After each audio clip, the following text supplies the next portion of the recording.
বন্ধু, আজকে আমি সালকিয়া ধর্মতলা হাওড়া ময়দানে যে সমস্ত ডালের পকোড়াগুলো পাওয়া যায় তার রেসিপি করেই আমি দেখাবো। তার জন্য আমি সম পরিমাণ ডাল নিয়েছি, ছোলার ডাল আর মটর ডাল। এটাকে আমি জলে ভিজিয়ে রেখেছি, জল থেকে ছেঁকে নিয়ে এটাকে মিক্সি করবো বলে মিক্সির বাটিতে তুলে নিয়েছি। এর মধ্যে দিয়ে দিচ্ছি কাঁচা লঙ্কা, রসুন, আদা। রসুনটা একটু বেশি দিলে টেস্ট ভালো হয় পকোড়ার। পর এটা আমি মিক্সি করে নিয়েছি। প্রথমবার মিক্সি করতে ডালগুলো এখনও গোটা গোটা আছে, এর জন্য আমি এতে সামান্য একটু জল অ্যাড করব। সামান্য একটু জল অ্যাড করছি। এরপর জলের সঙ্গে আমি এই ডালগুলো মিশিয়ে নিচ্ছি জলটাকে দিয়ে। তারপরে আমি মিক্সি করে নিয়েছি। তবে মিক্সিটা পুরোপুরি মিহি হবে না, একটু দানা দানা থাকবে, তাহলে পকোড়াগুলো ভালো খেতে লাগে। এই ডালটা আমি একটা পাত্রে ঢেলে নিয়েছি। এরপর আমি পরিমাণ মতো লবণ দিচ্ছি, আর দিচ্ছি কাশ্মীরি লঙ্কা গুঁড়ো, আর সামান্য চালের গুঁড়ি দিয়েছি। পর এটাকে আমি মিশিয়ে নিচ্ছি।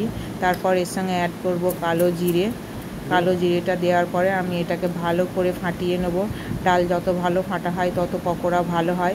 এরপর আমি কড়াইয়ে তেল দিয়ে বসিয়ে দিয়েছি। তেলটা গরম হলে ধীরে ধীরে পকোড়াগুলো ছেড়ে দেবো। আমার এখন এবার তেলটা গরম হয়ে গেছে, এবার আমি পকোড়াগুলো ছেড়ে দেবো। একে একে পকোড়াগুলো আমি তেলে ছেড়ে দিচ্ছি। এইভাবে সব পকোড়াগুলো আমি তেলের উপরে ছেড়ে দেবো। দেখুন আমার পকোড়াগুলো সব ছাড়া হয়ে গেছে।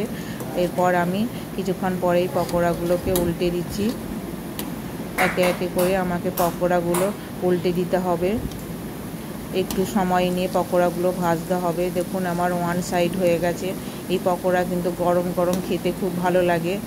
এরপর আমি আবার পকোড়াগুলো উল্টে দেব।